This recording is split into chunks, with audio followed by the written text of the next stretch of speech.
এবার মনে হচ্ছে এদের অত্যাচারে বাড়িতে আর হয়তো কোনো কিছু করতেই পারবো না। শুভ সকাল বন্ধুরা, কেমন আছো তোমরা সবাই? আশা করছি তোমরা সবাই যে যেখানে আছো ভালো আছো, সুস্থ আছো। আর তোমাদের সকলের ভালোবাসাতে আমরাও ভালো আছি। আমার আরও একটি নতুন ভিডিওতে তোমাদের সকলকে অনেক স্বাগত জানাই। তো ঘুম থেকে উঠেই সমস্ত আশিপাশি কাজগুলো সেরে ফেলেছি। চান করে পুজো দিয়ে একদম রান্নাঘরে এসে হাজব্যান্ডের টিফিনটাও তৈরি করে নিয়েছি।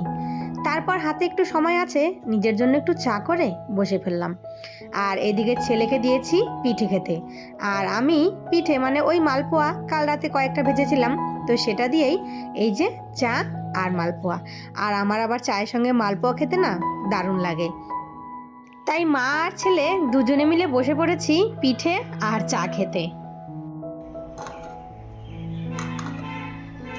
তো বন্ধুরা, সকালের সমস্ত কাজ তো বাসি কাজগুলো সব সারা হয়ে গেছে, চান পুজো হয়ে গেছে। তারপর তোমরা তো দেখতেই পেলে চা খেয়ে নিলাম। চাটা খেয়ে হাজব্যান্ডের টিফিনটা পৌঁছে দিয়ে আসলাম। আর এখন এসে এই যে বিছানাটা গোছাবো, আর ওইদিকে ছেলে বই নিয়ে বসে। তো এদিকে আমার রান্নাঘর একদম ছড়িয়ে ছিটিয়ে আছে, এগুলো সব গোছাতে হবে। আবার এদিকে ভাতও বসিয়ে দিয়েছি, রান্না করতে হবে তাড়াতাড়ি, কেননা ছেলেদের স্কুল আছে।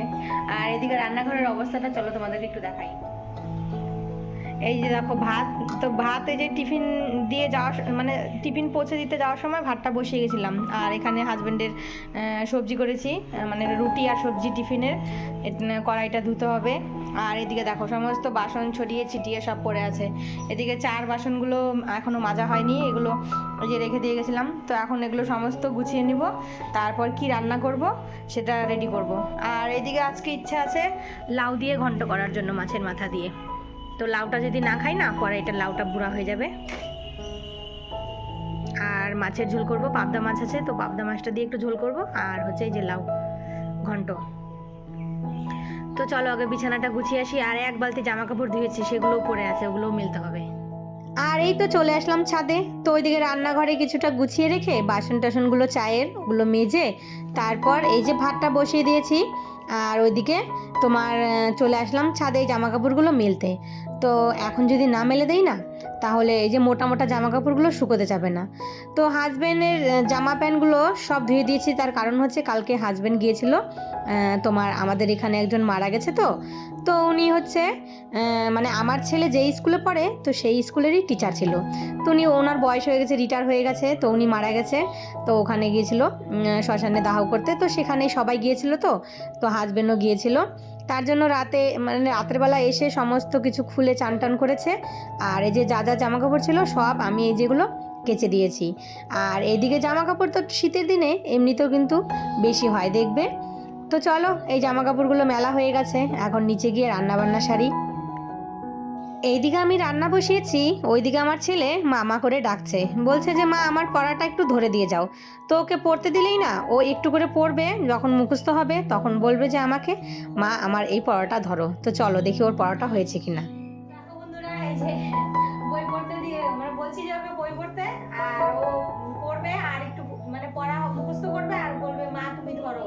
তো ওকে বলছি একদম ভালো করে পড়বি, তারপরে আমাকে বলবি ধরতে। ওই যে আমতা আমতা করে বলবি, তাহলে কিন্তু মার খাবি। তাই এই যে পড়াটা মুখস্থ করছে, এখন এটা আমাকে দিয়ে ধরাচ্ছে। তো এখন এই যে বাজে হচ্ছে 9:15। তো আবার স্কুলে যাবে। তো আজকে তাড়াতাড়ি ঘুম থেকে তুলে দিয়েছি, তাহলে প্রত্যেকদিন 9টা বাজায় ঘুম থেকে। আজকে একদম বলছি 8টার সময় যদি ঘুম থেকে না উঠিস, তাহলে তবে আমি একদম বিছানার থেকে ফেলে দিব।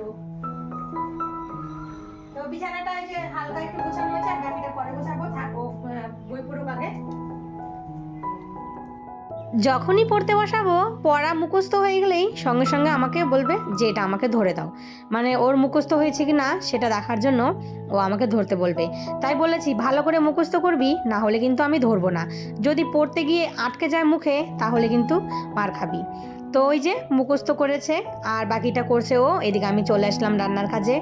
আজকে রান্না করব পাবদা মাছ সর্ষে আর পোস্ত দিয়ে। সর্ষেটা ভালো করে বেটে তারপর একটু ছাঁকনি দিয়ে ছেঁকে নিলাম। এইভাবে সর্ষে রান্না করলে না, মানে তোমার ওই যে অনেক সময় দেখবে সর্ষের খোসাগুলো থাকলে পেট ব্যথা করে, তো সেটা হয় না। আর করলাম হচ্ছে একটু লাউ ঘন্ট মাছের মাথা দিয়ে। আর লাউ ঘন্টটা না আমার বেশ ভালো লাগে খেতে। তারপর এই যে দেখো পাবদা মাছগুলো ভাজা বসিয়ে দিলাম। তো ভেবেছিলাম আলু আর বেগুন দিয়ে পাতলা করে ঝোল করব। তো ছোট ছেলে না এই সর্ষের মানে পাবদাটা খেতে ভালোবাসে, তাই একদম সর্ষে দিয়েই করলাম। আর আমার ওই সর্ষে দিয়ে যে কোনো মাছ রান্না করতে খেতে ভালো লাগে। তো যাই হোক, এদিকে আমার তরকারিটাও রেডি হয়ে গেছে। আর নামানোর আগে একটু ধনেপাতা আর হচ্ছে কাঁচা তেল দিলাম। সর্ষের তরকারিতে একটু কাঁচা সর্ষের তেল না দিলে না মনে হয় যে সর্ষের তরকারির স্বাদটাই যেন আসে না। আর কালকের একটু ডাল ছিল, তো সেই ডালটা একটু শুকিয়ে নিলাম একটু টমেটো দিয়ে আর ধনেপাতা দিয়ে। ছোট ছেলেকে এই ডাল সেদ্ধ দিয়েই মানে ডাল শুকনো দিয়েই খেতে দিয়েছি। এটা দিয়ে কিন্তু ও বেশ ভালোবাসে খেতে। আর আমি একটা রুটি আর নিয়ে নিলাম ডাল শুকনা। কালকে রাতে না বললাম না যে অল্প করে পিঠে করেছি, আর বাকিটা গোলা এই যে গুলে কালকেই পুরোটা গুলে নিয়েছিলাম। তো এইটা কিছুটা করে আর বাকিটা একদম ফ্রিজে রেখে দিয়েছিলাম। তো এই যে এখন ছেলেকে স্কুলে দিয়ে আসলাম, আর এখন তো কোনো কাজ নেই। তো এখন এই যে তোমার মালপোয়াগুলো এখন ঝটপট ভেজে ফেলবো। আর আমার ছেলেরা দুজনে স্কুলে গেছে, স্কুল থেকে এসেই বলবে মা পিঠে দাও। তো কালকে অল্প করে করেছি, ওদেরকে নিয়ম কাজ করতে হয় পৌষ মাসে সংক্রান্তির দিন একটু পিঠে দিতে হয় বাচ্চাদেরকে। তো হাজবেন্ড তো মিষ্টি জিনিস অত খায় না, ওই হালকা একটু। তো যাই হোক, এগুলো এখন ভেজে রেখে দিই। আর এগুলো দিয়ে না চার সঙ্গে আমার খুব ভালো লাগে খেতে। তো চলো সবগুলো এখন একে একে ভেজে ফেলি।